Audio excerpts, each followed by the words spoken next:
नमस्कार। भाजपा की जीत तय, कांग्रेस में हार का भय। कांग्रेस को ढूंढे नहीं मिल रहे उम्मीदवार और भाजपा कह रही इस बार 400 पार। आपने देखा कि 22 अप्रैल को भाजपा का खाता खुल चुका है। और क्यों खुला? क्योंकि नीलेश कुंभानी, जो कि सूरत से कांग्रेस के उम्मीदवार थे, उन्होंने अपना नामांकन वापस ले लिया और भाजपा के साथ घूमते नजर आए, यानी भाजपा में शामिल हो गए। अब वो घोषित हुए या नहीं, लेकिन वो भाजपा के साथ देखे गए, उन्हें भाजपा का मान लिया जाए। तो एक तो उम्मीदवार ढूंढे नहीं मिल रहे हैं, जिसको बोला जा रहा है वो भाग रहा है मैदान छोड़ छोड़ के, और जिनको जबरदस्ती वो बना रहे हैं वो नामांकन भर के वापस ले रहे हैं। और ये सिलसिला सूरत से शुरू हुआ तो इंदौर पहुंचा। इंदौर में भाजपा के कैंडिडेट शंकर लालवानी और उनके विरुद्ध कांग्रेस ने कैंडिडेट खड़ा किया, तो बहुत दमदार अपनी तरफ से अक्षय कांति बम, और वो बम कांग्रेसी खेमे में फट गया। उन्होंने भी अपना नामांकन वापस ले लिया, वो भी भाजपा के साथ घूमते नजर आए। ये मामला 29 अप्रैल का है और इसका मामला यहीं पे नहीं थमा। पुरी बेहद चर्चित धार्मिक स्थल है और पुरी के शंकराचार्य अभी काफ़ी उनके जो विवादित स्टेटमेंट हैं वो टीवी में आपने देखे सुने होंगे। तो पुरी से पिछली बार बीजेडी के उम्मीदवार ने भाजपा के चर्चित राष्ट्रीय प्रवक्ता संबित पात्रा को लगभग 12,000 वोटों से, 11,000 समथिंग 12,000 वोटों से हरा दिया था। बहुत तगड़ी फाइट हुई थी। संबित पात्रा इस बार भी मैदान में ताल ठोक रहे हैं, लेकिन बीजेडी ने अपने उम्मीदवार जो 4 बार सांसद रहे थे, पिनाकी मिश्रा, और लोकसभा में बीजेडी के नेता थे वो, उनकी टिकट काट के पूर्व आईपीएस अरूप पटनायक को अपना उम्मीदवार बनाया। कांग्रेस ने अपना उम्मीदवार सुचारिता मोहंती को बनाया था, लेकिन सुचारिता मोहंती ने हाथ जोड़ लिए नामांकन के बाद। उन्हें जो धरातल पे दिखा कि पास से पैसे खर्च करो और हारो, क्योंकि उन्होंने कहा कि हम अपने पास से पैसे खर्च करने की स्थिति में है नहीं, और कांग्रेस ने साफ मना कर दिया कि एक पैसा भी हमसे उम्मीद मत करो फंडिंग की। तो उन्होंने भी नामांकन वापस ले लिया। हालांकि अभी 6 मई तक कांग्रेस किसी न किसी को बना ही देगी उम्मीदवार।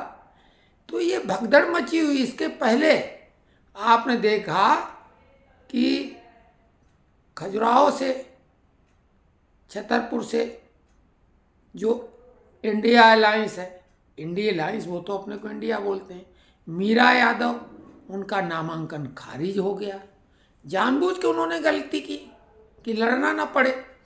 तो कुल मिला के सपा के उम्मीदवार धड़ाधड़ बदले जा रहे, कभी ये कभी वो, कभी ये कभी वो। मतलब उन्हें संतुष्टि नहीं हो पा रही, लगता नहीं ये वाला शायद जीत जाए।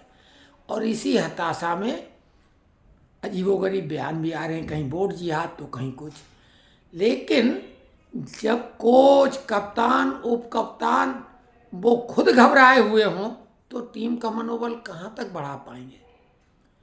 कोच यानी सोनिया गांधी, वो खुद पलायन कर गई और राज्यसभा सदस्य में खिड़की से एंट्री ले ली संसद में।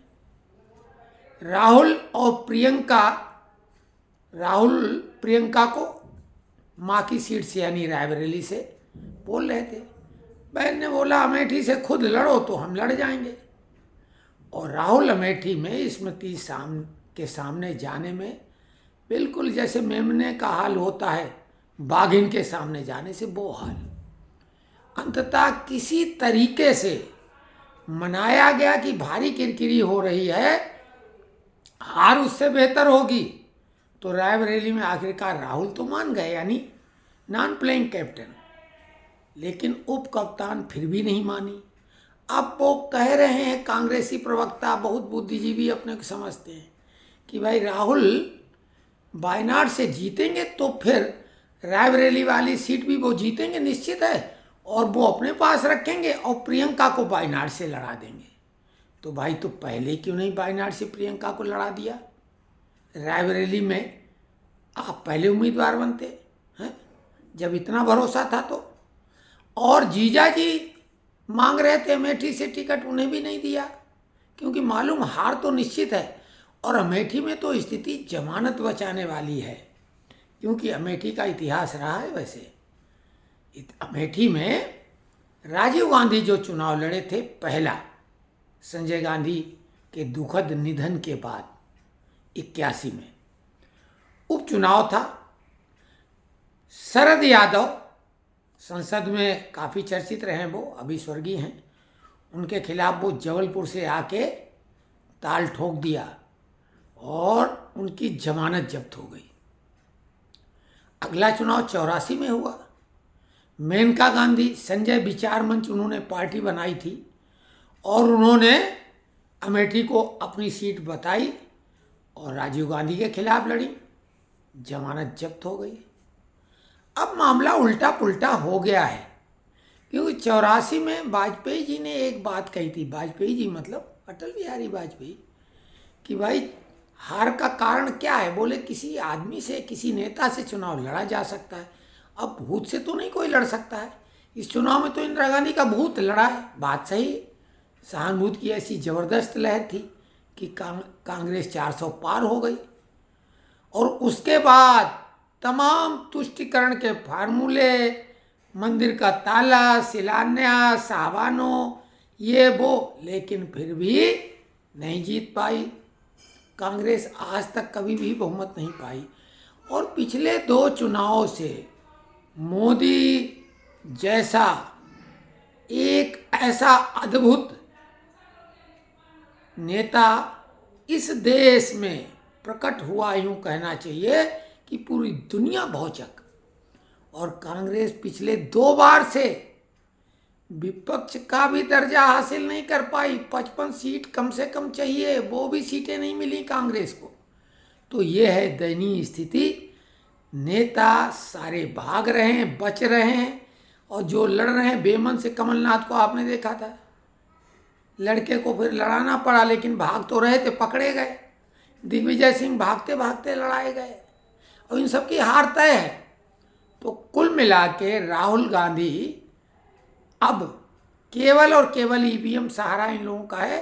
ईवीएम पे ठीकरा फोड़े, सुप्रीम कोर्ट में गए थे, लेकिन सुप्रीम कोर्ट में भी लताड़ खाई, और चुनाव आयोग ने वहाँ भी इनके सारे वस्त्र हरण कर लिए, मंसूबे फेल हो गए ईवीएम पे ही। लेकिन ये फिर भी बेशर्म लोग हैं, ईवीएम पे ही ठेकरा फोड़ेंगे। और भाजपा तो 400 पार, खड़गे जी ने ही बोला है। शिवपाल चाचा बहू के प्रचार में बोल रहे हैं कि भाजपा को वोट दो। ये है, दिमाग में घुस गई है भाजपा। और कैसे नहीं, क्या उम्मीद कर सकते थे कोरोना काल के बाद में, जब पूरी दुनिया चरमरा गई, अर्थव्यवस्था और हर तरह से, और ऐसे में भारत कुलाचे भर रहा है तरक्की की। आर्थिक पायदान पे 11वें से 5वें नंबर पे आ गया भाई यूपीए सरकार के बाद, और अभी आंकड़े जारी होते ही 4थे नंबर पे पहुंच चुका है। 27 में 30 नंबर पे पहुंचना तय है। ये कांग्रेस के चिदम्बरम बोल चुके हैं, जो वित्त मामलों के जानकार हैं। तो खैर, ये कुल स्थिति है कि कांग्रेस में पसरा है भय, भाजपा की जीत है तय। ये विश्लेषण कैसा लगा कमेंट्स बॉक्स में अवश्य लिखें। अगर पसंद आया तो लाइक करें, चैनल को सब्सक्राइब करें, ताकि आपको कुछ ताजगी भरा विश्लेषण प्रस्तुत करें चुनाव का। नमस्कार।